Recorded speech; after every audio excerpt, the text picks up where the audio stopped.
What is up, everybody? It's the Vish Kumaran Show. I'm Vish Kumaran. It's Tuesday night, and here we are recapping the first 2 days of 49ers free agency with the radio legend, Larry Krueger, who apparently was streaming right before this and forgot to enter the stream. But we know Larry, he's a marathon streamer. Instead of a marathon runner, he's a marathon streamer. He goes the entire day, I feel like. Larry, what's up? How are you doing? How tired are you right now? No, I'm not. I'm feeling great. Are you kidding me? I just had a great stream with Jack Hammer, and talking a lot of Niners. But man, you've got me. You've got my curiosity piqued with this. I was in the car today. I heard a little bit of Greg Papa and John Lund. I didn't hear Greg say anything about the quarterbacks, but I don't know, man. Comrade Whiskers is like Krug's on that green paper grind. So I don't listen to the radio, right? I'm not from the Bay Area, but Right. this was pointed out to me by Twitter user The P. He goes by @DragonFlames. By the way, he's on the 49ers Triumvirate podcast, so make sure you listen to that. But he pointed it out to me that Greg Papa today on KNBR said that he thinks Sam Darnold can beat out Lance and Purdy and be the starter. And so obviously that's a very, very resounding statement from a prominent voice, right? Greg Papa isn't your typical media. He works for the organization. He's an extension of the organization. So if he makes a statement like that, to me, it's profound. And to me, there's some thought that way. Obviously, Darnold's contract is very, very interesting. That $3.5 million guarantee number is very, very interesting. In terms of a total cost, right, the 49ers quarterback situation, Krug remains exceptionally cost effective, but that $3.5 million guaranteed is not what you usually give a third string quarterback. And so we also know, Krug, that the 49ers have been linked to Darnold in the past, linked to Darnold as a reclamation project when things were first going on with the Jets. A lot of people have said that the 49ers really, really liked Sam Darnold when he came out of college and a younger Sam Darnold. Mike Shanahan went on the herd and was very effusive praising Sam Darnold in 2018 before Darnold came out in the draft. Obviously, Darnold hasn't been very good through his first 4 years in the NFL, but he's still 24 years old. He's still pretty young. He's a fairly talented player, though not a good one at this point. But when Greg Papa makes a statement like that, and you see the 49ers covet a quarterback and get him locked up the first day of free agency, and you see Darnold, who could have possibly lingered this out and gotten himself an opportunity where there weren't expected to be two quarterbacks ahead of him in a different spot where, you know, he could have possibly done what Mitch Trubisky did for the Steelers last year. It makes me wonder whether there's an opportunity for Darnold here. And then when Greg Papa makes a statement like that, Krug, I don't think too highly of Sam Darnold, the player, but I can't help but through the first 2 days of free agents here, wonder if Darnold's going to get an opportunity to compete because they gave him backup money. $3.5 million is not what you give a third string quarterback typically. What do you think of all of that, Krug? Well, yeah, I mean, you know what I think as far as I'm looking up his college stats right now. But to me, Darnold throws a lot of picks. No, I don't like him because he throws a lot of picks. He had a fumbling issue at USC too, right? He has really small hands. That was a problem for him when he was coming out at USC. I mean, 31 touchdowns, 9 picks, 26 touchdowns, 13 picks. So he threw 22 picks in basically what 27 games. It's a lot of picks. 22 picks in 27 games when you're on a dominant team that wins all the time. Dominant. Clay Helton's USC was not dominant. Come on, Larry. Well, no, but you're playing at SC. I mean, yeah, but the Darnold SC team, I don't remember that team being very good. I didn't like Sam Darnold coming out in the draft, so like I'm all for banging on Sam Darnold, but I didn't think those SC teams for Darnold were very, very good. If you remember the previous year, they won the Rose Bowl And Ronald Jones and I think Juju Smith-Schuster went to the draft. I don't think the second year for him, that team was very good. And Clay Helton is an issue. Well, I don't, I just never liked Darnold because I don't see what he does well. He has a low completion percentage. I don't think of him as overly mobile. You know, I don't know. He was the Pac-12 Offensive Freshman of the Year, so there were an awful lot of people that thought, "Oh my God, this guy's going to go out and have a great career." But I don't know. I don't see special with Darnold, but maybe they do. Maybe they feel like he's gonna be a totally different guy in this offense. I think what Greg's saying is just that there's going to be a legitimate competition this summer between Trey Lance and Sam Darnold. And it's possible that Darnold beats out Lance. I don't think it's likely, but it's possible. So maybe that's what he's saying. Or it could be something more along the lines of it. Somebody's whispered to Greg that they're going to trade Trey and that it's going to be Purdy and Darnold and some rookie as the 3 quarterbacks. So maybe that's why he's saying it. I don't know. Maybe he knows something. Maybe he doesn't. I think he's speculating here. I can't imagine that the 49ers even know that, given that they got to go through this offseason. Right now, Sam Darnold's the only healthy quarterback on the roster, and the contract has just been agreed to. It hasn't been signed yet. So he's not even technically on the roster. I do agree with you, Larry, that his speculation to me is that he thinks it's going to be a competition. And that's what I think when I saw that money. I think it's a combination of a lot of different things in why he got that money. I think one, they want him and Trey Lance to perhaps compete. Maybe I can't imagine, to be honest, I can't imagine a scenario where Sam Darnold beats, or I don't think a probable scenario is that Sam Darnold beats Trey Lance out this offseason. But I can't imagine a scenario where that happens. I don't think it's probable, but I can't imagine a scenario that happens. 2, Purdy's timeline is very, very, very rigid. Between the 6 months from his surgery is exactly 6 months to the start of the season. There's really no room there. What if he has a setback? What if he has some sort of something goes wrong? You need to have the 2 quarterbacks. So I understand perhaps you look at Darnold as a guy who's going to be a backup for the majority of the early part of the season. That's why you gave him the money you gave him. And then the last would be, right, they felt like, hey, Purdy's really cheap. Lance is really cheap. Let's just give our third quarterback $3.5 million guaranteed. We're still paying our quarterback room only, about $15 million. So our quarterback room is relatively cheap. And since both guys are coming off of injury, let's just have another guy who we think is capable of playing. What gets me, though, Larry, with Darnold is the fact that they really, really liked Darnold. I cannot stress that enough. And the fact that they coveted Darnold enough to sign him on the first day. And Darnold agreed to the deal on the first day. I got to think that Darnold could have gotten a better option than being a third-string quarterback somewhere. Why was he so quick to sign the deal in free agency? I mean, look, for all of Sam Darnold's issues, and there are a lot, he did have to go through a really hellish situation with the Jets and Gase. They surrounded him with nothing, and he looked very, very promising, actually, his rookie year. And I was someone that didn't like Sam Darnold before the draft, and I was surprised how well he played his rookie year. And then he went to Carolina, and they had that nice 3-0 start, right? People thought Sam Darnold turned it around. Joe Brady's offense was maybe a tad predictable. When Christian McCaffrey got hurt, Sam Darnold's play slipped, but also Carolina's protection wasn't very, very good last year. And then this year, or I guess last year, and I was referring to 2 years ago, this year, we saw that once Steve Wilkes took over, Darnold became the starter again. And he had a couple games where he played okay, but he mostly just took care of the football and didn't seem to turn it over, which was his biggest problem, right? Under pressure, seeing ghosts, panics, puts the ball up for grabs, all of that type of stuff was issues with him.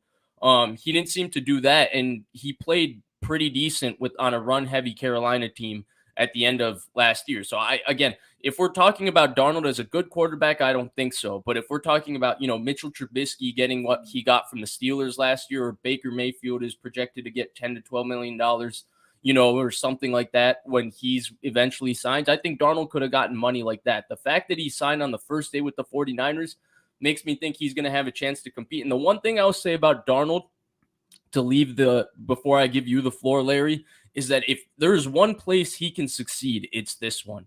Darnold's strengths, you asked what his strengths are. His strengths are his ability to pass on the move. He fixed his very, very loopy motion he had coming out of USC. It's a lot quicker. He has a quick release now. He does not throw the ball accurately or well down the field, but he is pretty quick and accurate in terms of his short and intermediate passing. And he does have a quick release to get the ball out quickly, which we know Shanahan loves with the RPOs and the screen game. And then the other thing that Shanahan really, really loves that Darnold has, and I think this was why Darnold was drafted where he was, is Darnold has amazing feet in the pocket. And he's a really big guy, but he has really, really nimble feet. And he's able to navigate really tight spaces in the pocket. Now, he doesn't have great feel in the pocket. He seemed to have it at USC. He doesn't have it now, but he does have the ability to throw without his feet being set and with his feet being in awkward positions. We know that's something Shanahan really, really likes. And so if you put him in this offense where you take away the processing from him, which is something he struggles with, and you put him in an offense that everything is very, very defined, it's clear where he has to throw the football, and you have him run this play action, you get him on the outside of the pocket and have him throw on the move, boots, screens, all of this other stuff.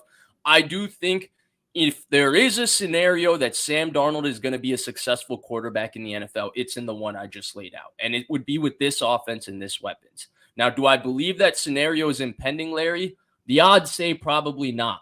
But if that scenario exists where Sam Darnold has a resurgence in his career, I mean, he's still only 24 years old, perhaps a resurgence like the one Ryan Tannehill had, 3 years ago, or what Geno Smith just did. If there's an opportunity for that, it's here. And the fact that he signed immediately, Larry, makes me wonder. I can't just simply say that this is just the third string quarterback and it's Brock Trey. I have a feeling that there's some sort of, hey, Sam Darnold, you're going to get an opportunity to compete. And even if that happens, Larry, by the way, for the record, I don't think he would beat out Trey Lance in a competition.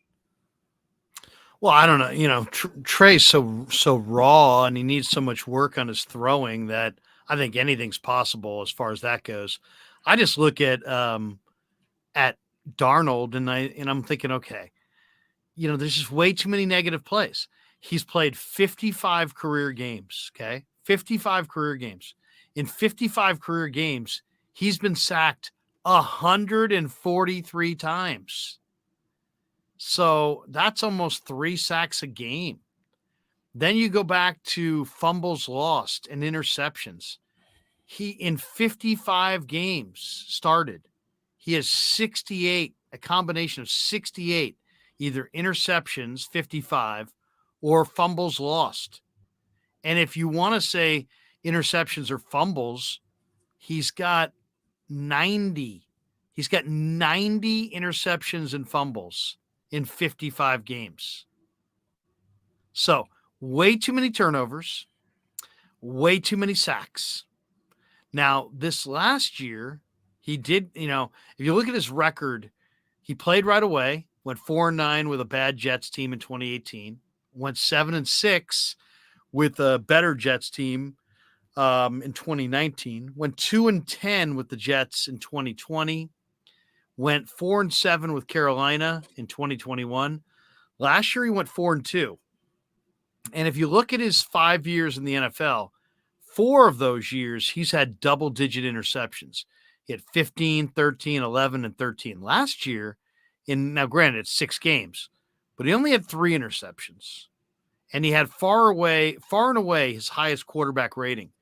His quarterback rating last year was 92.6. Steve Wilkes was around him, and so was McCaffrey. And maybe they gave Shanahan the thumbs up and said, you know what? This guy, yeah, he's turned it over a ton. Yeah, he's thrown a lot of picks. Yeah, he's taken a lot of sacks. But we saw real growth last year. I mean, I thought Jimmy played the best ball of his career last year. I thought he was far better at throwing the ball into the turf and going to the next play. And the numbers reflected it. And maybe the light's starting to come on for Sam Darnold and they'll catch lightning in a bottle.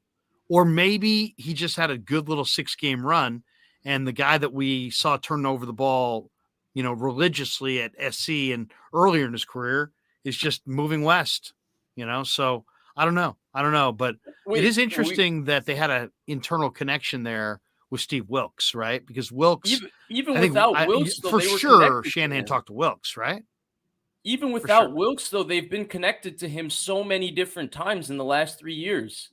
How many different times has there been a rumor about Sam Darnold being traded to the 49ers when he was on the Jets? How many different times did that happen? Yeah, it's true. It's the 49ers brass liked him. That's been reported. Colin Cowherd and all those people from Fox, Peter Schrager, all of John Lynch's colleagues from Fox said John Lynch liked Sam Darnold. They said that directly like 2 years ago.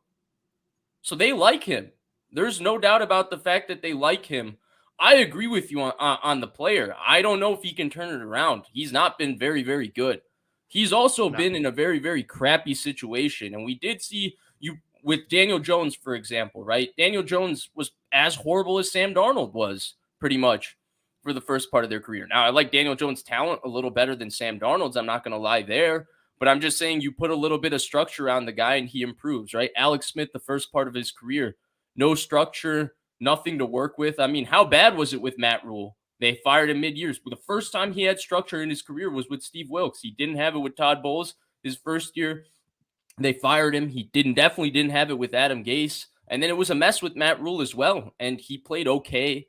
I don't know if, like you said, that's a 6-game sample size. And and even then he only played okay. I don't know if he's nothing more than what he is right now, and he isn't a very good player right now, Larry. But I do think if there's a chance for him to succeed, it's here. And I wonder why Greg Papa would make those kinds of comments. Maybe I don't want to put words in starting. Greg's mouth, but maybe Greg doesn't think Trey's very good, or maybe people have whispered to Greg that we don't think Trey's very good. It's possible. I doubt it, but it's possible. Otherwise, why is he saying it? Is he saying it based on some image that he has of Darnold from SC? I don't get it. I really don't. I mean, I get the feeling that maybe Greg, who we know has sources, maybe somebody in the personnel department has whispered to Greg, hey, don't go crazy, loving up on Lance. We're going to trade him on draft day. Who knows? So David Velez brings up a very interesting point here. He says, with those stats, I couldn't tell if you were talking about Darnold or Jimmy G. And to me, Jimmy G is an example of a quarterback who is pretty turnover prone. You put him with the kind of offense and the kind of structure and the kind of talent the 49ers have. He has a 2-to-1 turnover ratio in his career. And we're talking about a guy who, is pretty good at giving the ball away besides last year, pretty much his entire career. Like I feel like when you do bring up those stats with Darnold, Krug, it's not to excuse those mistakes from Darnold because they do exist. And I'm not going to call him a good player because right now he hasn't proven that so far in the NFL. But I do wonder how many different players, if you put in that situation, would struggle similarly. I don't know if, Darnold is exceptional where he can overcome a crappy situation. Or I know Darnold is not good enough to overcome a crappy situation, but I also am skeptical of other different quarterbacks who have maybe been in better situations, so their career stats and numbers look, a little bit better. Jimmy Garoppolo, in my opinion, if you're talking about like from a skill set standpoint, there's a decent amount of similarities between him and Sam Darnold in terms of their strength is throwing the ball quickly over the middle of the field. They have quick releases, their ability to throw without their feet being set. Darnold's bigger and more athletic, but they're both turnover prone and they're both, not very good processors. I would say Jimmy is a better player 100% than Darnold, but Darnold's also 24 bigger and more athletic and much cheaper. Yeah. And Darnold's got mobility. There's no question. And he can extend plays. He can throw on the run. He's not old. And, he needs the Niners as much as they need him. But I thought $3.5 million for your third quarterback seemed a little high. Like almost seemed like maybe he's the second quarterback. Well, we'll see on that. We're going to see. They're going to compete, or there's going to be a deal, or there's or Brock Purdy's going to take this job. I mean, at this point, maybe Darnold was just the best player they could get. Maybe Greg's just kind of covering all of his bases, saying that, hey, there's going to be a legitimate open competition where if nobody's going to be handed the job, and we'll see how it goes. And maybe he's of the belief that Darnold is going to win that competition. Maybe there's people within the Niner walls who have whispered that to him. I don't know.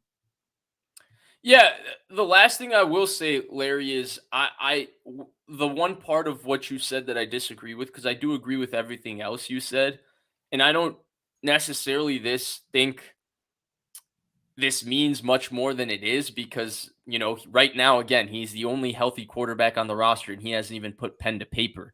They have just agreed on terms for his contract. But the one thing I'll disagree with is the fact that you said maybe Darnold was the only option they had, because they clearly coveted Darnold. They signed him on the first day of free agency, which means they wanted him. They pursued him. He was a guy they liked, they wanted.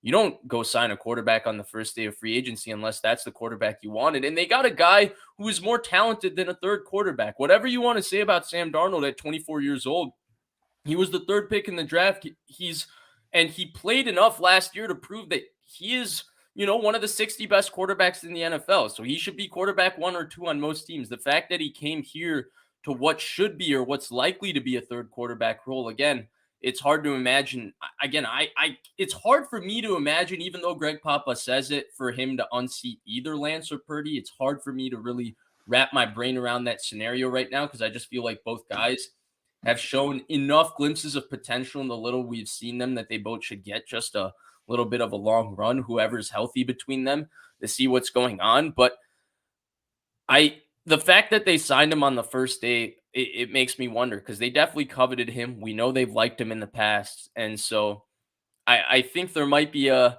little bit more to why they gave him $3.5 million and tried to bring him in. David Velez, by the way, really appreciate both the donations, says maybe the $3.5 million represents that Kyle can't keep his quarterbacks upright and Darnold will almost certainly need to start at some point. Just a thought. Also, don't forget that when Sam Darnold came into the league, talking about a very young player, I think he was drafted, he might have been 20. He was 20, yeah. When he played his first game, he was the youngest quarterback to ever start an NFL game since the NFL-AFL merger. He's not old. He also was on a really bad Jets team. The hardest thing to do is evaluate the quarterback versus what's going on around the quarterback. So maybe, it's a combination of he was just too young. He needed to adapt to the league and the speed of the league. He was on a bad team. He's had some injuries. We may not know what Sam Darnold is, and maybe that's how the Niners feel about him. And as far as the best that they could do, I'm just saying for the best they could do if they were armed with only $3.5 million and the third job. Because on paper, unless Darnold's been promised something else, that's what he's getting. $3.5 million and the third job. So I don't know that I like Dalton, I like Mariota, I like Baker, but those guys are going to get more money and they're going to get the number 2 job. I disagree with that, though, Larry. I think from the 49ers standpoint, all of that makes sense, but we've not talked about that from Sam Darnold's standpoint, right? The Haruku Hitoki is asking the question, who would be cheaper than Darnold that was comparable? My question is, why did Darnold sign that contract on the first day of free agency? Because I think he could have gotten more money. Because he's probably smart enough to know that this is a great place to be. Okay, so if it is a great place to be, to me, the only way he signs that contract even then is that if he thinks he's going to get a chance to be more than just a third-string quarterback. Because, again, this guy could be a backup somewhere else for sure. As bad as Sam Darnold has been in the NFL, I would say that 100%. Maybe he's been given an indication that they like him a lot, and he'll be given an opportunity to compete. And I think that's what it is. But there, you never know. I mean, Lynch may have told his agent that, the room looks more crowded now than it will eventually. Something, who knows? I mean, it could be anything. Right. Red Eye says they gave Sudfeld $2 million guaranteed. They gave him $2 million guaranteed thinking he was going to be the backup because they thought Jimmy Garoppolo would be gone and they had no clue Brock Purdy would just beat him out to the point outright in training camp that they felt comfortable completely moving off of him and keeping 2 quarterbacks. And then Elias says, it's the Niners. It's a great spot to play well and get a better deal next year. Again, how would he know that he's going to play? That's why I'm asking the question that I'm asking, right? Like, why it's a 1 year deal? He's definitely going to play in camp, and he's definitely going to play in the preseason. Fair enough. Touche. And there's only 2 quarterbacks, and the other quarterback has never stayed healthy. I mean, and we don't know what Brock Purdy's, how diminished, or if he'll be diminished at all. So maybe just Sam Darnold's looking at this going, you know what? I can beat out Trey Lance, and Brock Purdy, you know, that he could come back, but he might not come back. And I might just be sitting here. You know, I think if I'm Sam Darnold, he made a calculated decision on how to best resurrect his career. And I think he made a great decision. Okay, that's fair. I'll ask you one last thing, because the last time we did a show before free agency, you mentioned that no matter who the quarterback is, you wanted to make sure that it was a guy that wouldn't beat out Trey Lance, because you felt like this was an offseason that Trey Lance really deserved his opportunity. And I think I agreed with you, and I still feel that way. I think Trey Lance really does deserve to get his opportunity. He was going to get it last year, and he just got hurt. What should change from him getting his opportunity this year? Do you think the signing of Darnold and the fact that, you know, you just seemingly said that if you were Darnold in this situation, you would think you could beat out Trey Lance, and that's why you signed here? Do you think, what is your overall opinion of that kind of dynamic and situation? Are you happy with the signing from that standpoint? And then let's move to talking about, I know you love the Javon Hargrave signing, and we'll talk about Jimmy Ward, Emmanuel Mosley a lot more. I like the signing from the standpoint of, let's get every quarterback on the roster able to win today, because the games are played in the present. So I don't want 19-year-olds, and I don't want 38-year-olds. I want guys in their physical prime, and I want 3 of them that I feel like I can win games with. And the one thing with Darnold is, you know, he hasn't had any crushing career-altering injuries. He's played poorly, but he's coming off of his best football, and maybe he found something. Maybe the Niners, because of their connection to Wilkes, are privy to a small sample size of development that's meaningful that the rest of the league is just kind of overlooking because they weren't there. And maybe Steve Wilkes has said to him, hey, Kyle, believe me, this kid, here's the story.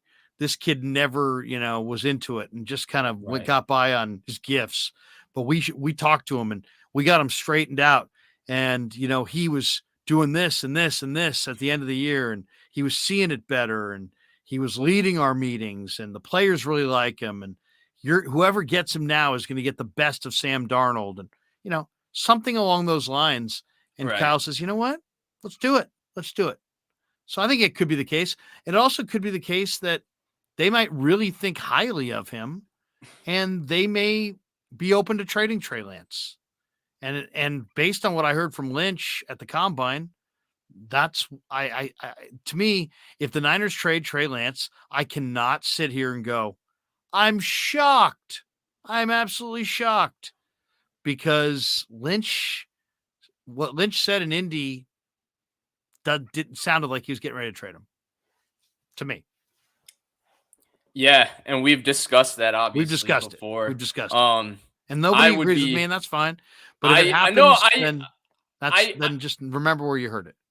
Yeah. So sorry, go ahead. I basically meant to say that I think the point that you drew was a reasonable conclusion at the time when we discussed it. I would think it's the wrong move if the 49ers traded Trey Lance. That's what I'll say straight up. In my opinion, they traded Trey Lance, it would be the wrong move. But Larry, we do got to move a little bit, because a lot has happened in 2 days of free agency, and I'm sure we're going to somehow revisit our way back to this conversation, because the 49ers just somehow always manage to make their quarterback room just interesting enough to give us enough of it's like they just want you to pull on a string and just keep asking questions about their quarterback the entire offseason, but they kind of give themselves enough leeway where they play it off in the right in between, right? So you can say that there's, this is exactly what they're doing, whatever. But there's always one little thing that just doesn't make sense, and you want to just keep poking at it and figuring it out. But not to pat myself on the back, but to really just pat myself on the back. Andrew Donato says, Vish, you called the McKivitz deal. I did, similar to Mosley's. Yes, that's what I did say. Said it here and said it on the Pig and the Pickle Krug show. But he says, but honestly, I think they need to add another swing tackle, add more to the defensive line still.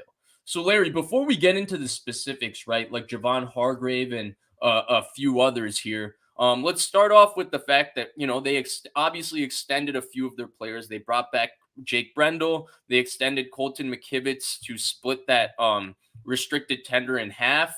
And then they brought back Tayshaun Gibson on a nice one-year deal there. So they made those 3 deals right there, Rob. What do you think of those? And then what do you think of Andrew's comment here about him wanting them to add something more to their offensive line, despite the fact that they've extended one player and brought back a starter?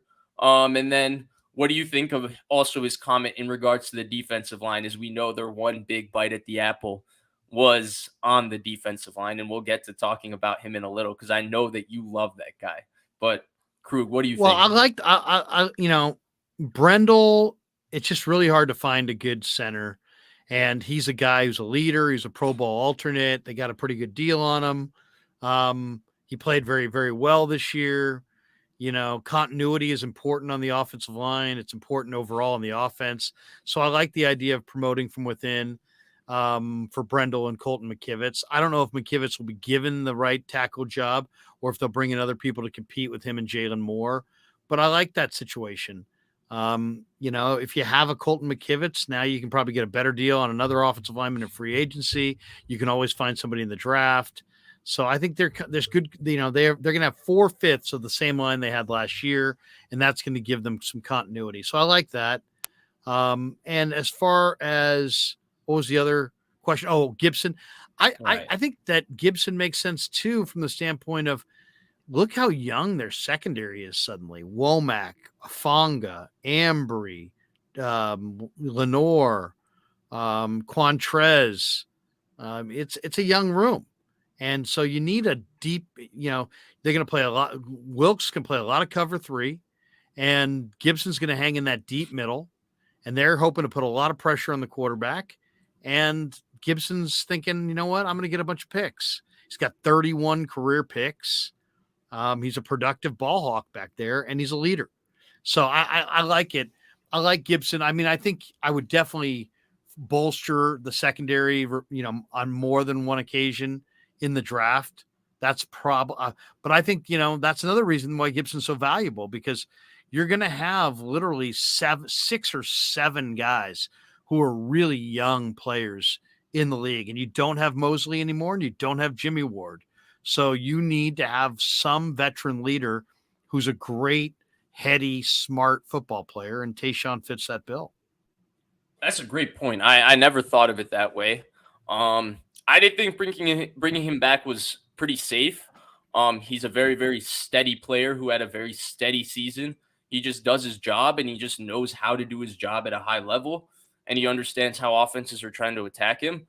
The one thing I'll just add to your what you said there, Krug, is you talked about the young secondary. I would love for them to finally draft a safety. This regime has not drafted a safety besides Talanoa Hufanga. The highest pick at safety was Tarvarius Moore, who they drafted as a corner. I would love for them to draft a young guy, in the 3rd, 4th, 5th round here, whoever they like, as somebody to groom, because this is an amazing opportunity. They don't necessarily have a guy they're developing in that position to be the future starter next to Hufanga. And Gibson is pretty old, so that's the one thing I'll add to that. But Krug, let's get to that huge signing. The first news, the first thing that hit when the free agency started, and that was the signing of one Javon Hargrave, right? A big time special defensive lineman, right? 4 years, $84 million. Krug, I know this is a player you really, really liked. I've been watching a lot of Javon Hargrave the last 2 years. I don't think I fully gave credit for how good he was. He really first came onto my radar, I knew he was a good player in Pittsburgh, but he came onto my radar in that 21 game against the 49ers week 2. He was the best player on the field. And one thing I've noticed, Krug, is he is the most athletic guy I've seen with the lower half that he does. Like he's got just a huge lower half. He's just a mammoth human being. But his feet are so light and he's so agile and quick for a guy that he's very uniquely built and uniquely gifted. He has the lower half of a nose tackle, but he rushes the passer like a 290-pound defensive tackle. And so Krug, I loved the signing. I love the player. He's exceptionally durable. He plays a lot of snaps. I think his shape is not given enough credit for. This dude legitimately is a 3-down player, and he doesn't come off the field. Like, he can play 40, 50 snaps. He's in insane shape for his size. This was a home run to me. What did you think? I mean, I love him. I mean, first of all, I think this is – we all have got to change our thinking from, you need the idea of two gappers, where you need to – the Niners play a one gap, get up the field scheme. And that's what this guy is. He's an athletic one gap penetrator who's thick and burly in the lower half, kind of like a Dana Stubblefield, burly thighs, burly legs, and just he's compact, but he also is a very productive sack guy. He was a productive sack guy at South Carolina State. I saw him. He looked great in the All-Star game coming out during the East-West Shrine practices. I noticed him the year he came out, and I thought, wow, look at this guy, man. This guy, strong. He can anchor. Even though he doesn't have real long arms, he's got just an unbelievable motor, and, he's got playmaking ability. He's got a quick burst up the field. He's got surprising foot quickness, and then he's got some moves. He's got a really, really nice spin move. He's got a really nice club move. He's a pass rusher. This is an interior rusher who's going to get up the field. This guy really is an impressive player. I mean, he had 16 sacks his final year at South Carolina State. Mm-hmm. And then, then he had 13 and a half more, the year before that. So, I mean, he's guys who sack the quarterback. You don't see 300-pound defensive tackles among the nation's league leaders in sacks, even at the FCS level. But in 2014 to 2015, this guy dominated that MEAC that he played in, and was ranked third in all of FCS with 16 sacks as a burly 6'1", 310-pound interior player. So I love him. The other thing that he does is, Kinlaw can barely stay on the field. This guy barely comes off the field. Played almost every snap all year. Yeah. And he's played, I think he's missed like 3 starts. Or he's not, excuse me, I think he's missed like 3 games in his career. And he started a whole bunch. And like you mentioned, I think that fitness level, Larry, is what's so impressive. This dude wears his 305 pounds like it's nothing, because he's got such a big lower half, huge thighs, huge butt, huge calves, but he's got extremely light feet, and he seems to be in incredible shape, which tells me that, he's a consummate professional if he's able to play this many snaps, because his body is in unbelievable shape for a guy that big to rush the passer the way he does. And I think if there's one kind of flaw, I guess, to him, is that he's maybe not as stout against the run as you would usually expect with guys that have his lower half. Like I mentioned, he's got a nose guard's lower half. But Larry, I also thought that was a little bit of a case of playing in Philadelphia, where they played all those variety of different fronts. He had to 2-gap a lot. It's not necessarily what his skill set is.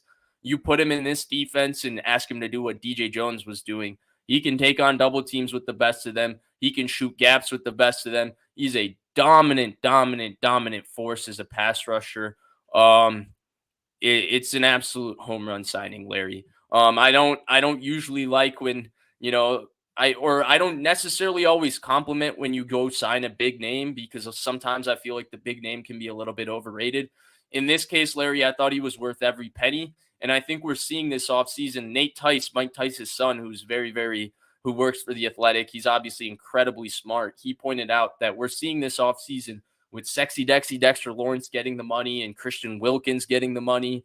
And Jeffrey Simmons is going to get paid. Daron Payne got paid. Javon Hargrave got paid. Defensive tackle has become a premium-ish position in the NFL. And the 49ers have the best defensive tackle duo in the sport. And for a team that values their defensive line so much, they have three guys who legitimately need to be double-teamed on any given play, which is, I know, Krueger, in our last show, you pointed out how you thought the best pass rushes had multiple guys that required a double team on every given play. 49ers have that 100% now. Totally. And they took him away from the Eagles. So it's like a double. It's a double win for the Niners. And then also when you look into this draft, it's really stacked at defensive end. But I think a lot of those defensive tackles, there's going to be some busts in there. And, you might be able to find a guy, but there's going to be some busts in that defensive tackle group this year. So now you got a guy who's a sure thing. Right. And immediately you've got a guy that your pass rush in the interior, suddenly Bosa is even better, and if they probably need to add another player or two in this area on the defensive line. But man, I mean, to get a real difference maker, it's great to see. I mean, to me, there's so few difference makers that I think teams go a little too crazy on free agents. I'd rather go with fewer free agents and pay them more and then have the rank and file players come from the draft than pay lots of free agents a little bit. Give me a couple because I want the guy. Here's the thing. When you sign a big time free agent, he comes into your room. Oftentimes you're paying him more than guys that were there before. So unless he's considerably better than them, you kind of have bad vibes in the room. So like if you're going to go get a free agent, kind of the underrated part of free agency is go get Charvarius Ward.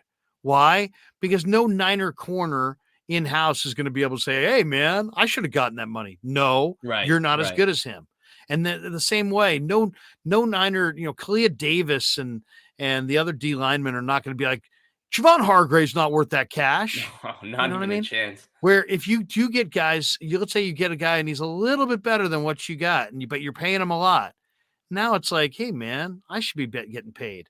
I think you need that. If you're, let's just say this, if what you pay your players doesn't make sense, that has an impact on your chemistry. So it has to make sense. You can't just keep paying guys from the outside the most unless those guys are the best, because they're oftentimes coming in and trying to learn a scheme that guys that are already there already know. So if you got to have 5 or 6 guys teaching a guy a scheme and everybody else sees that he's not up to speed and that he's making all the money, now you got some bad vibes. Now you got some resentment. Your what you pay your guys has to jive or you have issues in your room. Right. And great example of this, right? 49ers couldn't pay Mike Upati, I think, in 2013 because he wanted more money than Joe Staley. And they couldn't disrespect Joe Staley because Joe Staley, one thing about him, right? He never asked for more money, even though he signed his contract so early. He signed his contract, I think, in 2008. He signed a very big contract, and it was before everybody, or he signed it in 10, excuse me. He was drafted in 7. He signed his extension in 10, and nobody was appreciating how good a player he was at the time. And I remember Trent Baalke said, hey, Joe Staley's a really, really good player. And then Staley never came back, right, and asked for more money later. And so the Niners couldn't disrespect him. So that's a great, great point by you, Krug. And the last thing I want to add here about Javon Hargrave is obviously we know the talent of the player is really exceptional, but I don't think I really understood how good he was, Larry. I mean, I had an idea. I've watched a couple of games here and there of the Eagles, but when I went back and watched him, I've watched about 5 games of the Eagles this year. I thought he was the best player on their defensive line, and that was a defensive line that had 70 sacks this season. And guys like Hassan Reddick really balled out. Brandon Graham balled out. Josh Sweat played really well. Jordan Davis looked very good at the beginning of the season. Fletcher Cox is still a dominant presence. And I thought this was the best player on their defensive line. So he's that good of a player. And the last point is I wanted to make is I think we should have seen this coming a little bit. The one thing I'll say is we shouldn't have seen it coming from the standpoint was I was surprised they went after the defensive tackle market this offseason, not because of the position you and I have talked about ad nauseum of what a need defensive tackle is, but because the market was going to be reset so many times this offseason with Christian Wilkins having to get paid and Dexter Lawrence and Jeff Simmons that I thought Simmons might have signed his extension. I think I've mentioned him twice, but I'm not actually sure if he signed his extension or not. But the point is, Wilkins, Payne already did. Wilkins and Dexter Lawrence will reset the market again. I didn't know if the 49ers wanted to participate with that. And clearly they do because they feel that the player and the need just matches so well together, and it does. And the one thing I want to mention is that so one common theme with the Niners and free agents they sign is they seem to like players that play well against them. And I've noticed this with Shanahan, right? Paid Quan Alexander a lot of money in 2019. Quan Alexander's 2 best games were with the Buccaneers were against the Falcons and against Kyle Shanahan. I remember a player on the 49ers told me that he knew they were going to sign Charvarius Mooney-Ward because when they played the Chiefs in the Super Bowl, apparently Shanahan really highlighted how good Mooney-Ward was. And the one thing I remember is I knew Javon Hargrave was a good player. He was kind of, lost in the mix. The way Alex Highsmith is lost in the mix in Pittsburgh now, he was kind of lost in between Stephon Tuitt and Cam Hayward. Cam Hayward is, an all-time great. Stephon Tuitt was really an excellent player for a while. But that week 2 game last year or 2 years ago, Larry, in 2021, when the Eagles beat the 49ers, I thought 97 on the Eagles was the best player on the field in that game. Javon Hargrave kicked ass in that game. He dominated in that game. And I think that's just another sign, right? We're talking about defensive players Shanahan likes paying big bucks to. There's another example of a guy that really dominated his offense, and so he went and got him in free agency. I saw him on Monday Night Football against Washington in November, and he was just incredible in that game. He had 13 tackles. He had 4 solo. He had a sack. So then I said, I'm going to watch him the next week. They played in Houston against the Texans. He had 7 tackles and 3 sacks. Then I watched him the next week against the Steelers, and he had 8 tackles and 2 more sacks. I mean, the guy had a tremendous year. He really did. In the middle of the year, he was almost impossible to block. So I just think he's a blue chipper. He's a blue chip player. The Pittsburgh system for the down linemen is more of a read and react, and they're sending TJ Watt off the edge, but they're making those guys 2-gap a little bit. The Philly scheme fits his game more, and the Niners scheme fits it even more. Yeah, they're going to widen. They go with the wide 9. They're going to go with the shoot up the field. All kinds of games, all kinds of stunts, all kinds of movement. It just rewards guys who move well. And Hargrave moves well.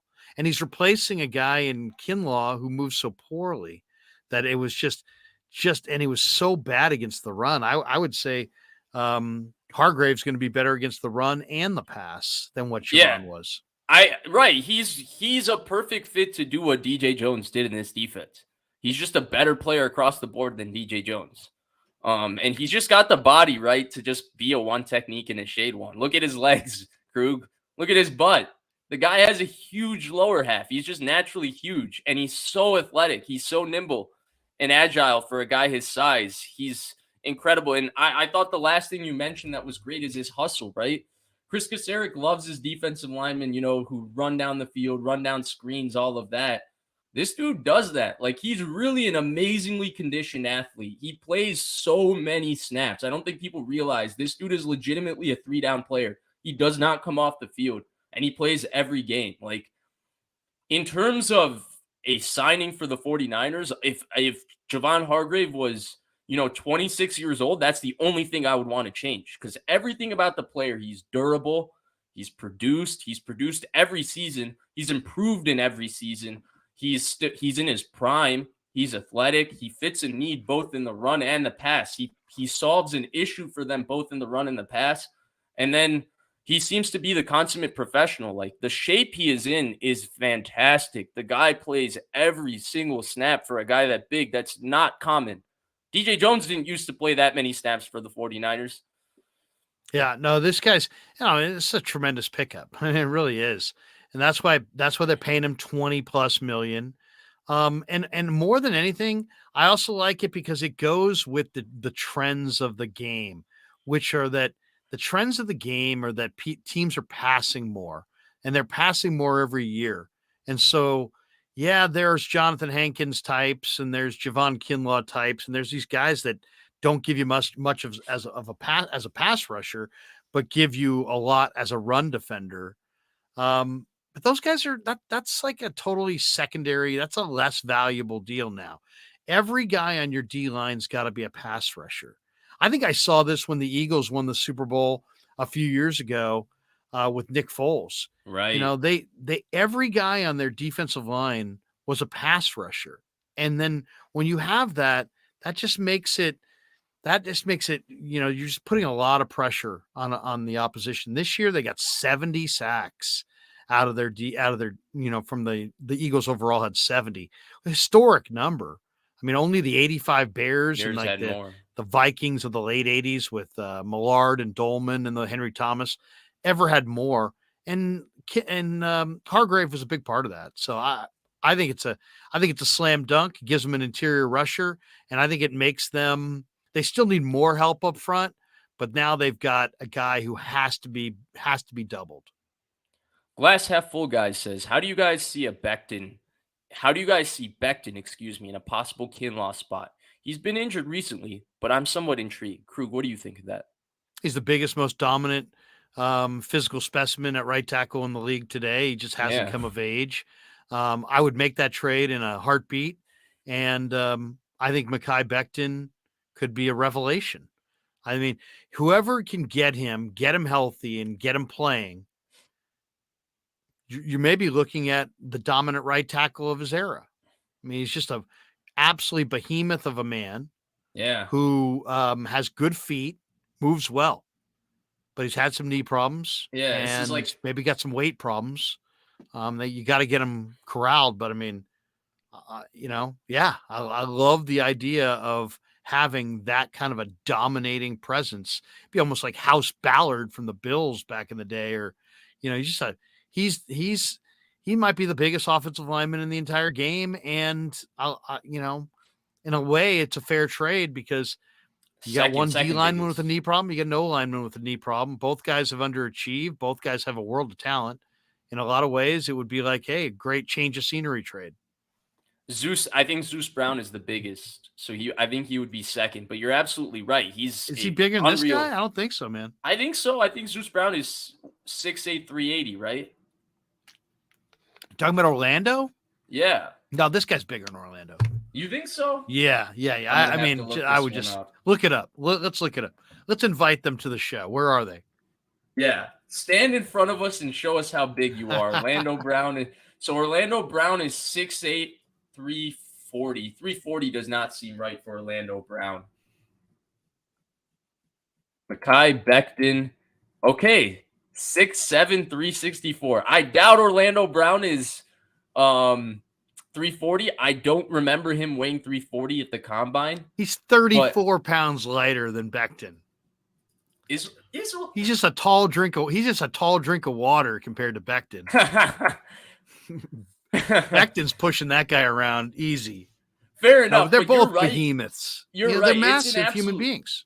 And he's way freakier, more athletic than Orlando Brown, right? He's got way better feet than Orlando Brown. That's why he was 11th pick in the draft.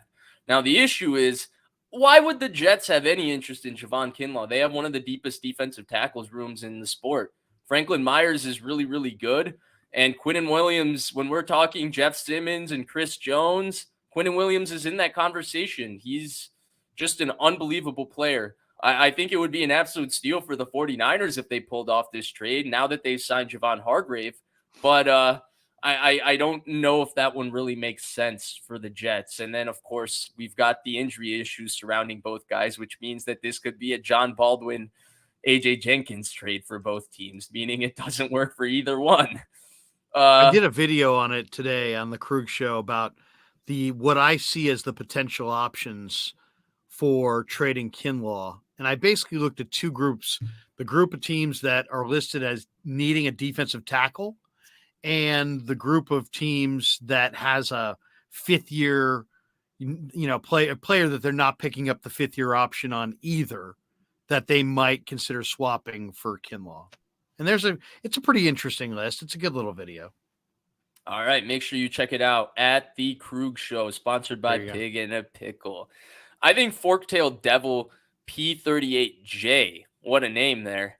That reminds me of the Finding Nemo. What was the landmark that they were swimming to? Dory was just keep swimming to. For whatever reason, that just triggered in my brain. But let's move on away from Finding Nemo, which Krug's probably seen a million times when his kids were kids. And I have not seen recently. I just remember it from when I was a kid. Just wanted to mention that. But he's asking basically if Hargrave is like Dana Stubblefield, like a Bryant Young product, or if he benefits from Cox. If you don't mind, I'm going to take this first just because I've watched a lot of this recently. He does benefit from Cox's presence. Cox is a great player, but it's the same way. Cox is also benefiting from him. And I know the story of Dana Stubblefield having 15.5 sacks playing next to Bryant Young and then going and flopping after signing a big contract. I never have studied Dana Stubblefield the way I just have studied Javon Hargrave, so I can't compare the two. What I can say is that when I watch Javon Hargrave, it's very clear that the individual player is very talented. I knew he was a very good player in Pittsburgh, but if you go watch the last 2 seasons, or at least the 5 games I watched this season of him, he is an unreal talent individually. Again, he's one of the most unique players I've ever seen in terms of how big his lower half is, but how athletic he is. He's unbelievably explosive, agile, and quick for a guy his size. He's got a bull rush. He actually uses his hands really, really well. He's got a nice little club move. He can get underneath you and forklift you. He's got a bull rush. He's got it all. Again, I don't know what I would have said because I don't know the context of how Dana Stubblefield really looked next to Bryant Young. I didn't study that. But to me, this is a very, very excellent, phenomenal individual football player. Cox might go to the Hall of Fame, but he has nothing to do with, or he is not the reason why Javon Hargrave had, 20 sacks in the last 2 years. What do you think, Krug? I mean, Cox is really strong inside. There's no question. But Armstead is functionally very strong inside. As far as Stubblefield goes, Stubblefield came on. He was a 93 draft choice. He came over in the pick that sent Joe Montana to Kansas City. And he was terrific as a rookie. He had 10.5 sacks as a rookie. He was the AP Defensive Rookie of the Year. He had 8.5 sacks in 94 when they won the Super Bowl.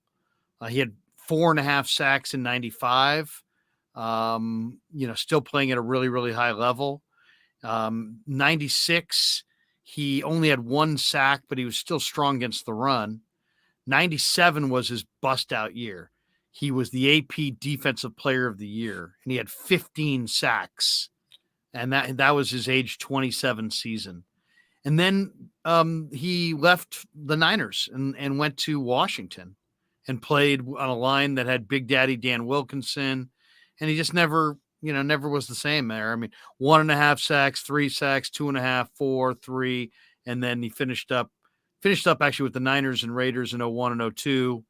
And 03 with the Raiders, 01 and 02 back with the Niners. So, Stubby was a terrific player for sure.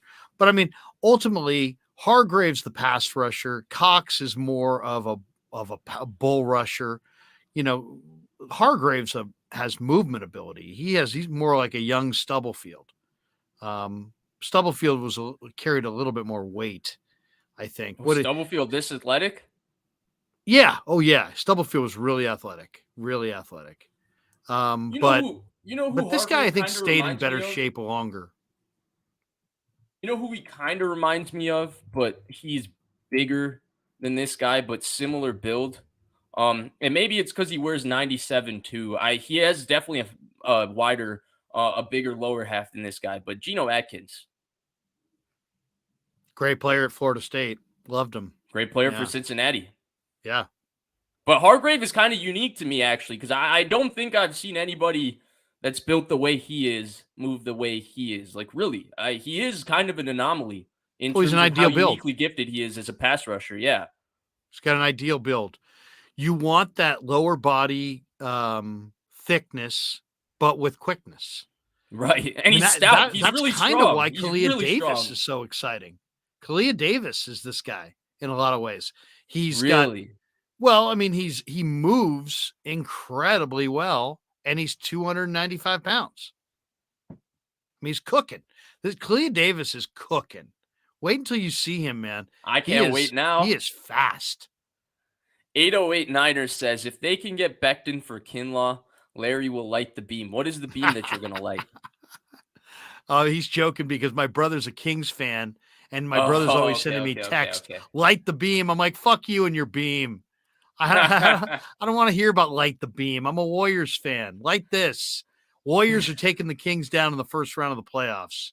You can bank on that. Let the man enjoy, Larry. It's been years of misery. I'm hoping that one day as a Pistons fan, I get the similar satisfaction that your brother is having this year. But exactly, Larry, I did want to go through real quick. Obviously, the 49ers just restructured Fred Warner to clear $9 million of cap space. I think that's part of it to sign their draft picks, but also to try and get one more run at one of these veteran edge rushers. Before we talk about what's available, I did want to talk about what the Niners lost. Obviously, they lost a lot of different players in free agency. Now, the benefit to that is that they've already maxed out, the compensatory picks that they're going to get. They're definitely going to get quite a few. But I just wanted to go through, other than Jimmy Garoppolo, because I feel like we all knew he was gone in a sense. I just wanted to go through the different players they lost. Just your quick, real thoughts there. Let's start with the guy that was the first guy that we learned was to walk, and that was Mike McGlinchey, who got that massive 5-year, $87.5 million deal from Denver. What did you think of that? And then where do you think, we talked a little bit about the right tackle position earlier, but just what did you think of the McGlinchey deal and the loss? McGlinchey is a leader in the room. He was one of the first guys that I would want to talk to every week because he's so smart and he's, has a sense of things and he's honest and I just think that he has one issue and only one issue. His issue is that he lacks a little bit of suddenness and quickness, and the elite speed rushers can beat him to the edge, and he knows it. And so he has to kick out, sometimes losing balance.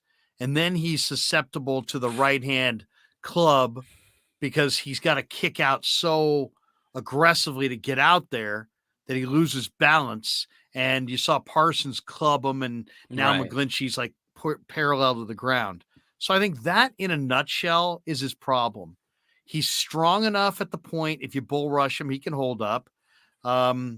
He's a good football player, as far as a run blocker, but as a pass protector, he's got that weakness, and it's not going to get better as he gets older. And then I think that weakness breaks his entire game down. Because once you get the edge on him, then you get him leaning, then you get him lunging. Now you can club him with and knife back inside. And I think they're the smaller, quicker, edge rushers give him a lot of problems. So I don't think it's a mountain of a difference between going from McGlinchey to McKivitz. I think I'd like to see McKivitz get a little help there in the draft or free agency as far as depth to help him out and to maybe give him a little competition for the job. But if you had to go with Colton McKivitz, I think, if McGlinchey is a 7, I think McKivitz is a 5, and I don't think they lose that much. I definitely don't think the net difference is worth the money that Mike's making. So I think the Niners made the right move. Yeah, I think that's the most important point. Not to spend too much time or labor the point with McGlinchey. He's a nice player.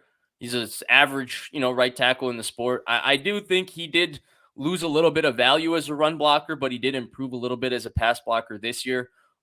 He was brought in for the Saints to improve their run, or excuse me, not the Saints. I was thinking of Sean Payton, but to Denver to improve their run game. Obviously, Sean Payton's going to look to run the ball and take the ball probably out of Russell Wilson's hands. I think he's a bad fit as a pass protector with Russ, with the way Russ manages the pocket, with the way Russ likes to slip out the back of the pockets. That'll be a very interesting fit. I'm interested to see. But like you mentioned, I think we both like Colton McKivitz, and the value just didn't make sense. He's a really good player. I wouldn't want him at that number. Absolutely not. I think the Niners absolutely made the right move there. Let's go to the next one, and that was Jimmy Ward, right? That was a guy you really wanted for them to bring back. Yeah. He signed a 1-year deal with the Houston Texans. What do you think of that? I'm distraught. I think this guy is the leader in the room. This was the alpha in the secondary. It's a major loss. This guy can play every spot. He can play strong safety, free safety, nickel, slot corner, outside corner, right, left. Guy's tough, loves to hit, tone setter. He lost a ton. This is, if you want to argue the Niners are not as good, this is where the argument should be made, right here. You had Jimmy Ward. He was a tone-setting physical player who had toughness and versatility, and now you don't have him. You probably need to replace him with like 3 different guys. So they better get to it. They better draft the right guys in the secondary.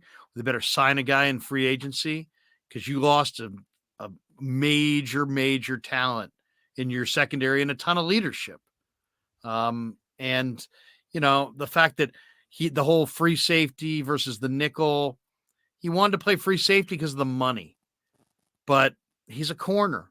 He's a corner whose best thing is to play, coverage on the corner. I don't know that his angles were always the greatest, but he's a really great competitor, really tough, and a real tone setter, very physical, and he's fearless. And the guy plays for keeps, and he's a warrior. And now they've lost him. So it's a great get. It's a great get for the Texans. It's a great get for D'Amico. It's a culture-altering player. And the Niners lose a lot of their swagger and a lot of their toughness and a lot of what makes them the team that teams fear.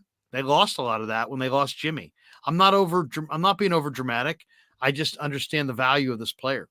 And I think that they've lost a ton there. Worst loss so far for sure.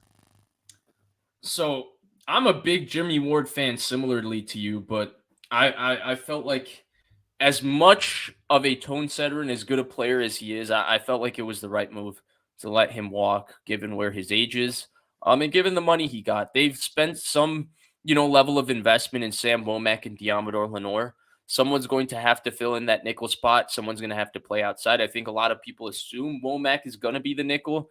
But for that brief period of time when Ward was still hurt and Emmanuel Moseley got hurt last year, Sam Womack played outside, and it was Diamador Lenore that kicked inside. And a lot of that had to do with Lenore just being more aggressive, replacing in the run game a lot better than Sam Womack. We'll see if Womack improves there, but I do think for the Niners, with where their roster is, the number of guys they need to pay, as much as I would have loved for them to keep Jimmy Ward, based on their roster construction, they got to take a chance and go with their coaching and those young guys. But you're right. He's a terrific player. One of my favorite 49ers. He's a player that I've been beating the drum for ever since I've been doing this, that like, hey, you're missing the beat. Jimmy Ward's awesome. He's a great player. And I'm glad he was finally getting his recognition. But I do think the Niners made the right move there. And then finally, the guy that I really wanted them to bring back this offseason, signing a 1-year, $6 million deal in Detroit, and that's Emmanuel Moseley. I mean, good player, but he's coming off an ACL. But I mean, another guy, very physical. So you're losing a lot of physicality when you lose Moseley. I mean, this guy would come up and rally against the run and just freaking lay the hit. I mean, this guy would just come flying up like it was his last game he was ever going to play. So to me, he's a warrior. And he's going to be a good player for Detroit. So that's a loss too. To me, losing Ward and Moseley in the secondary, that's where they really need to go in the draft and replace those guys, because they both were tone setters. They both were physical. They're also 2 of the veteran guys in a very young secondary. Next year's even going to be a younger secondary. So, I think if Jimmy Ward is the worst loss, I think Emmanuel Moseley is the second. Yeah, I agree. I thought Emmanuel Moseley was the biggest loss. Now I understand why they let him walk. I wonder if it came down to him and Jake Brendel. We know Brendel signed that 4-year deal. I do think they have more depth at corner than they do at center. They were a little bit desperate for Brendel because there's a scarcity of good centers really available right now. and they know Brendel is at least a starter. Whereas with Mosley, if they let him walk, at the very least, Lenore played okay last year. He didn't play at Mosley's level, but he played pretty well. So I guess I understand it, but I do think it's a big loss. I think he's a very good player, and I wouldn't be surprised if he's hitting free agency after a very good season in Detroit and getting a lot of money. But I also think durability is a little bit of a question mark with Emmanuel Mosley. He missed a lot of time in 21 when he played well. He missed a lot of time in 20. He played really well. And then again in 2022, he played exceptionally well for the first 5 games, and then he ultimately tore his ACL. So that's another thing with him there. And then, of course, we have Charles Omenihu and Samson Ebukam, two, productive edge/interior players for the 49ers. Omenihu especially was, the pass rush win rate king. He was really their kind of secondary pass rusher to Nick Bosa. He was probably the second best pass rusher on the team last year consistently from week 1 to when their season ended at Philadelphia. Omenihu signing with the Chiefs. Ebukam getting a nice 3-year, $28 million deal from Indianapolis. What do you think of those two losses? Well, I mean, the Omenihu one hurts because he was just coming into his own. He just had the best season of his career. 16 hits on the quarterback, 28 initial pressures. He's only 25. He gets 2 years and $20 million. I think for Omenihu, it was always about just, can you get him at the right weight? And the Niners had him at the right weight this year. 260 in that range, 265. And he was lightning fast, and he just was incredibly productive. I really like this player. I think his best football's ahead of him. I think Brett Veach, the GM for the Chiefs, is really sharp to want him. Ebukam is a different player. He's a little bit stronger. He's a little bit more explosive off the edge, but they're both going to be missed. I mean, those are really underrated players. Both those guys played really good football for the Niners. Yeah. So both those guys are significant losses. They were quality players in the prime of their career who played their best football of their lives here in San Francisco in this scheme. And now they're going to get rewarded. So I guess the lesson here is, they got a great scheme and they have a good eye for these guys. Now they just got to go find the next Charles Omenihu and the next Samson Ebukam. Right. And they found the previous one, right? They found the previous one. Arden Key was Charles Omenihu kind of before Charles Omenihu the year before. Yeah. I will say this. I think that both of those players are very good players. I think the biggest thing they'll miss with Ebukam especially is how well he set the edge. I do think Drake Jackson might bring a pass rushing upside if he realizes some of his potential this season, but I don't know if he'll be as good against the run as Ebukam was. Ebukam was a very, very strong player and set the edge at a very, very high level. And so I think they'll miss that. They'll also miss Omenihu's versatility, his ability to rush the passer inside and outside. Both really good players, but I think I would take Javon Hargrave over retaining both of those players. I think that they will be able to recoup some defensive depth in their line over the course of the next couple of days. The guys will be lesser known names, but I wouldn't be surprised if those guys spend a year or two with Chris Kasarik and they're the next Charles Omenihu or the next Samson Ebukam. I do think it's unfortunate that they lost to those two players. I don't want to diminish them. They're very, very good players.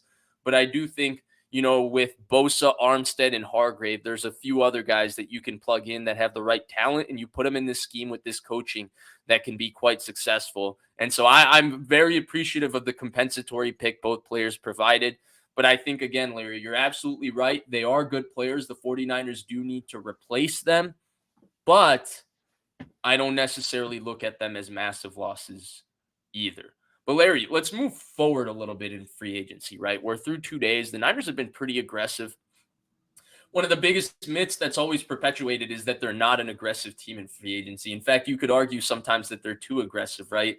Between Wes Richburg and Dee Ford and Jet McKinnon and Pierre Garçon and Malcolm Smith and Quan Alexander, how many lists of names can you go down of players they've given a large contract to that never have actually lived up to it? They're a very aggressive team in free agency. What is the position that you would like them to address here in the next couple of days, and how would you like them to address it? Well, we're talking about it right now. I think, edge rusher. It's a technique-rich position, and there's just a lot of good ones. Leonard Floyd, Frank Clark, Ngakwe.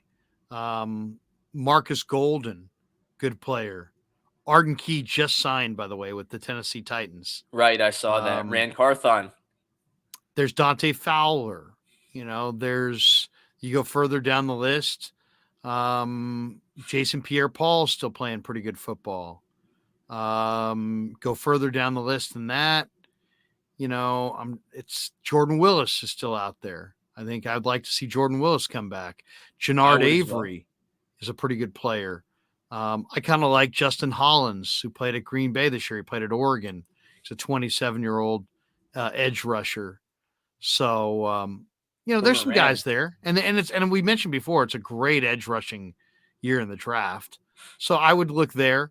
I also would look at the corner market, because I think corner is one of those areas where you got to have a little bit more urgency about corner, because when the guys are gone, they're gone. Now, Bradbury re-signed today.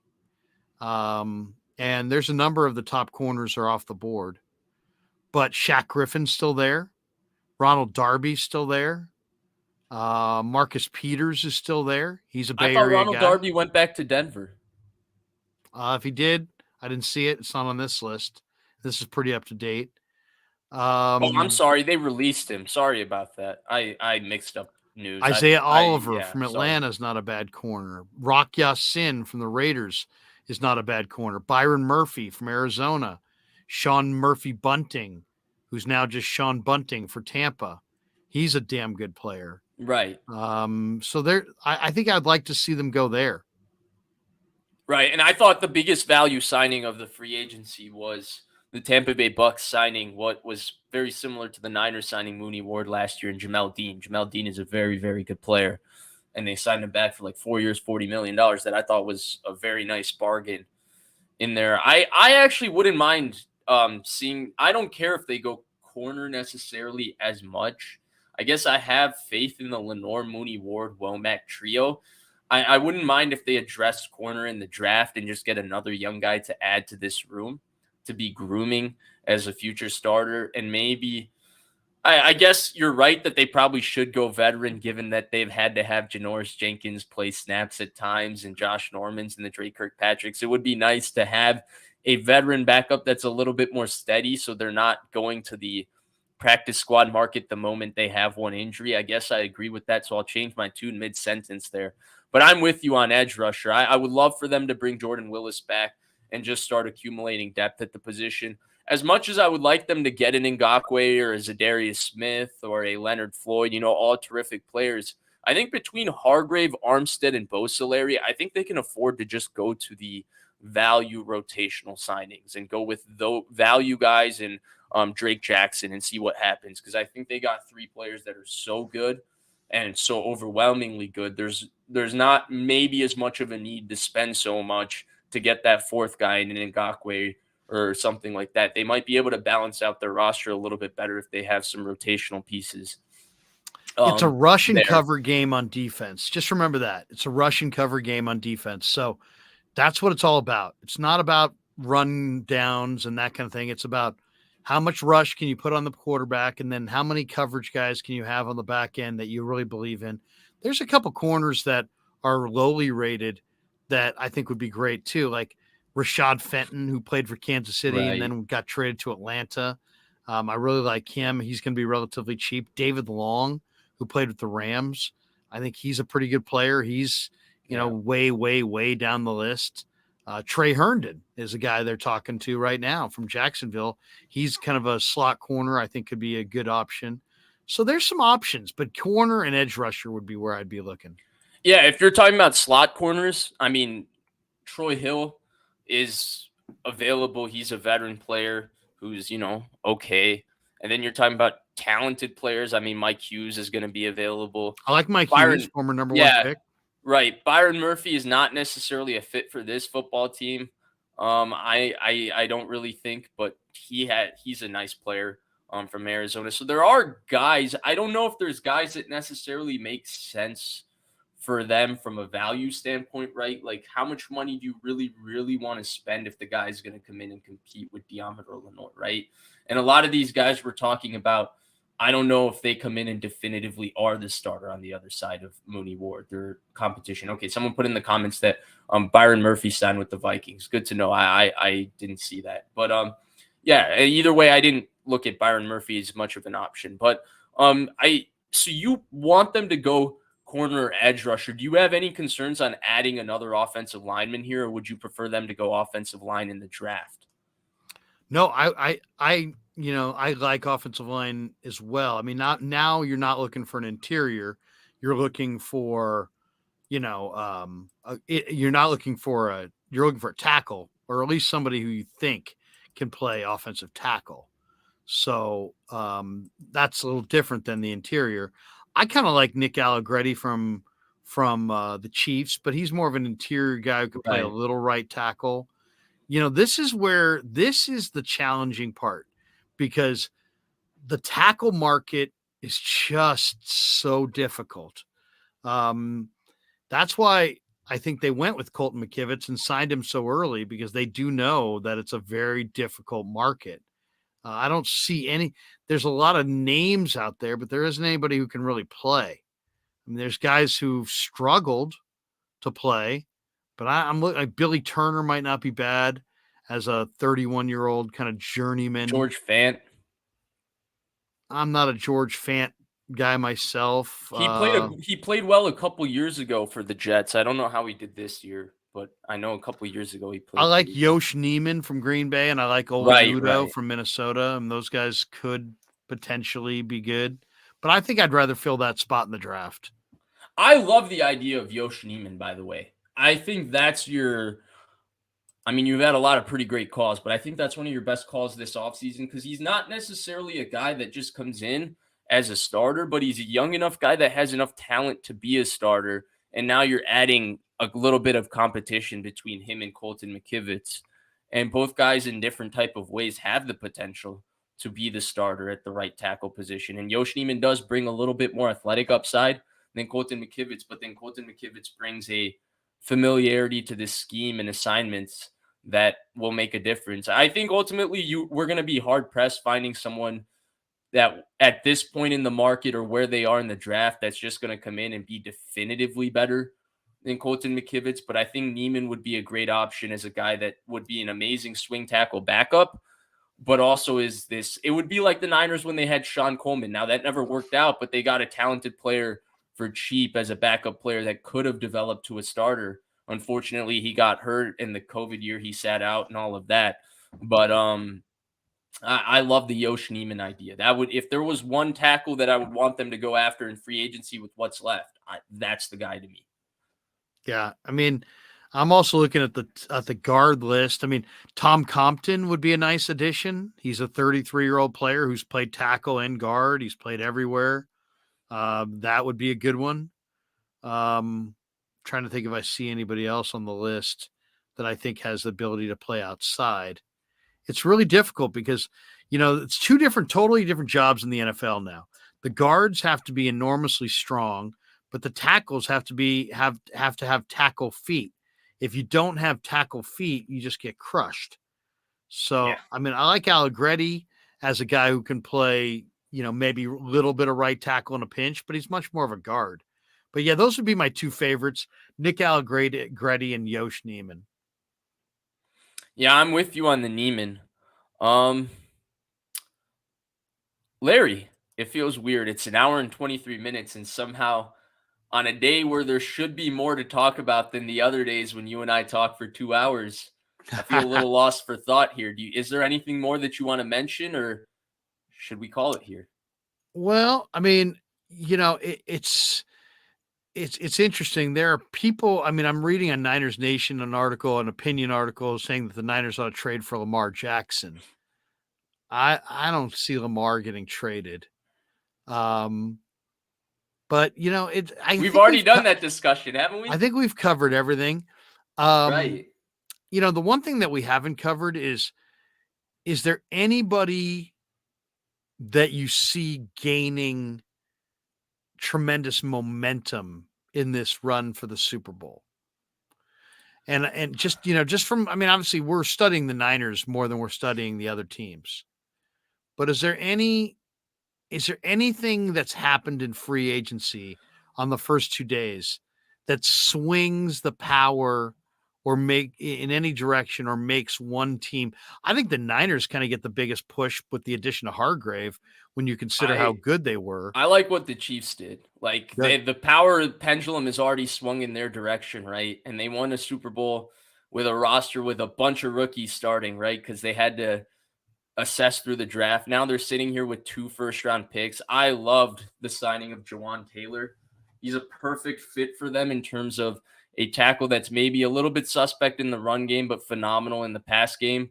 And then I think Charles Omenihu was a home run signing for them. Like in terms of a fit for them with Karlaftis and Chris Jones, like what he does and how he replaces Frank Clark, I think that's a great signing.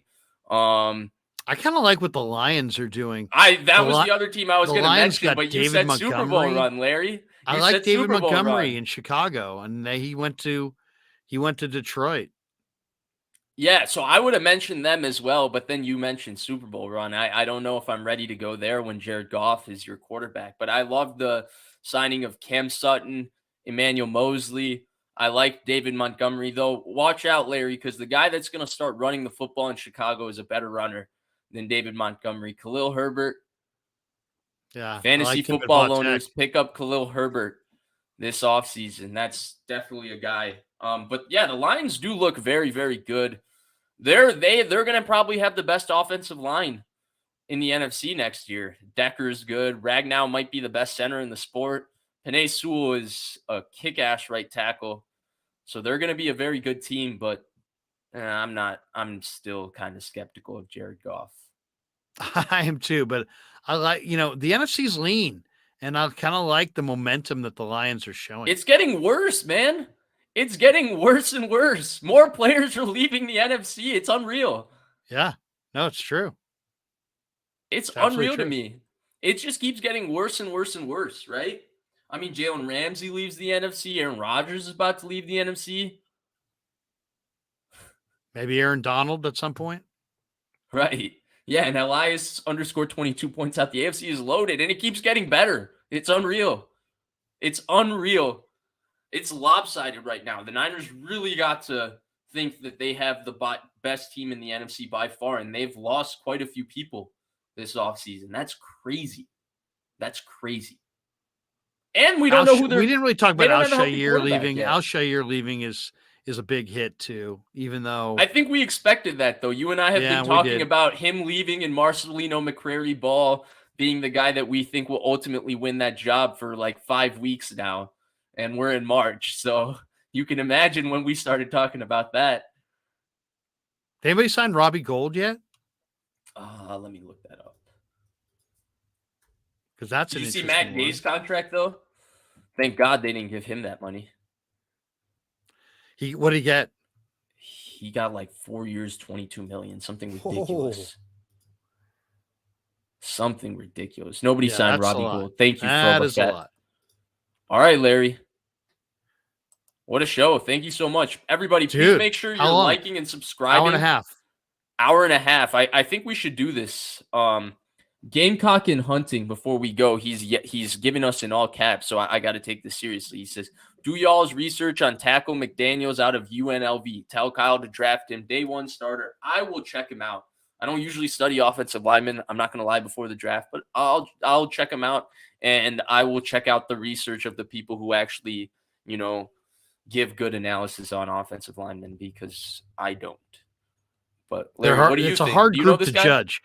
Well, my whole thing is I can't really evaluate the O-linemen that well. But what I like is the toughest guys, because the fight starts with your O-line. So if your O-line's a bunch of marshmallows, that's not good. I'd rather have, but the movement drills at the combine for these O-linemen, I think, are overrated. I really do. Give me a tough guy over a fast guy every day, every single day. And the functional strength is even hard to predict, right? Like Marcus Martin at 20 coming out of USC with how athletic he was, looked like he could be a stud. And then it turns out he just didn't have the functional strength to play center. in the NFL. And it's such a big jump for them, even if they play at the highest level in college, to play in the NFL against these pass rushers. And it takes time for them to get comfortable. Again, I've talked about this so many times. 1, 2, 3 different run plays they run in college. One or two different protections. It's not very, very complex. And then you come into the NFL and you have 8 different protection checks. You have a bunch of different slides. You have a bunch of the mental game along with the physical game is such a jump. It's really hard to tell. I'll make sure to check this guy out. Larry, do you know anything about this McDaniels out of UNLV before we go? Or no, nothing at all. Never even. I have to study him. Somebody said in the chat that the Niners and Robbie Gould are still talking. Oh, that would be interesting. Yeah, there's been some conflicting reports there, right? That would be interesting. And then the other one that caught my eye here was where is it? Guess it was right there. No, Slick 68. I don't see anything special about Marcelino. Speed. Slick, I do. Speed. He'll be the fastest linebacker on the team. Player, man. Wait till I talk to it. Go look at if you want to get a little perspective on Marcelino. Go look at one of the interviews I did at the end of the year on my YouTube channel from Aziz Al-Shair. And I asked him about Marcelino. And I'm like, man, Marcelino is a player. He's like, yeah, man, a year from now, he's going to be something. He's like Aziz, in fact. Yeah. Relentless. Aziz probably knew that he's going to replace him. Yeah, relentless hustle. He's similarly undersized as Aziz. And the name, look, he's going to be a starting linebacker. If you want to say special is Fred Warner and special is Patrick Willis, he's not special. But in terms of being a starter, the one thing Marcelino McCrary Ball has is speed. He has speed for days. Played corner. That makes a difference. Played corner at times. Started as a corner. So also Marcelino is instinctive. So the combination of speed and instincts are good. The one thing we'll talk about, I guess, before we go is Robbie Gould. I kind of going back and forth with Robbie Gould, and that's why I want your opinion, Larry. On one hand, I'm like, well, he gets hurt these days pretty easily. Had multiple seasons now, 19 and this year. We're mid-season. He's gone through a lull. But then he's so reliable. He's so clutch. He's so good when it counts. You can rely upon him. He won't choke in the big moments. So I kind of go back and forth because I feel like the upside is low with Robbie Gould at this point, given his age and everything. But then at the same time, he's so reliable. He's such a veteran. That he can bounce back even if he goes through a tough time. Where do you stand here on bringing back Robbie Gould and all of that? And we'll end the show right after that. I bring him back. Why? Because what's the most important thing for a kicker? The most important thing is they make the kicks under pressure in January when the Super Bowl or the NFC Championship is on the line in maybe cold weather. And it's like, I'd much rather have a guy who I feel really good about, him mentally and let's say, inside of 50 than the guy who maybe could make it from 59 yards one time, but he misses a bunch inside of 50. I like Robbie Gould as a leader. I think he adds a lot to the team. I don't want to have him against his will. If he wants to be elsewhere, then I want him to be elsewhere. But if it's just about, hey man, pay me X or I want to be elsewhere, then pay him X. You're going to want that. This guy's never missed in the playoffs. Right. That reliability makes there's value in that. There's a calmness. There's a confidence that it gives you when you've got a veteran kicker that's never missed in the playoffs. And you're going to have young quarterbacks, and they're going to, at times be able to get them into field goal range. They got to make sure that when they get into field goal range, that those field goals get made. I think Robbie's likely not to implode emotionally or mentally. Right. And he's a leader in the room. So I would bring him back. We've seen him bounce back going through lulls, which you can never know with kickers, right? Like they can be the hottest kicker in the world, miss a couple kicks, and the next thing you know, they're gone. Happened to David Akers. In 2011, he broke the Neil Racker's record for most field goals made in a year. I don't know if that was a good thing or a bad thing at the time, but he broke the record.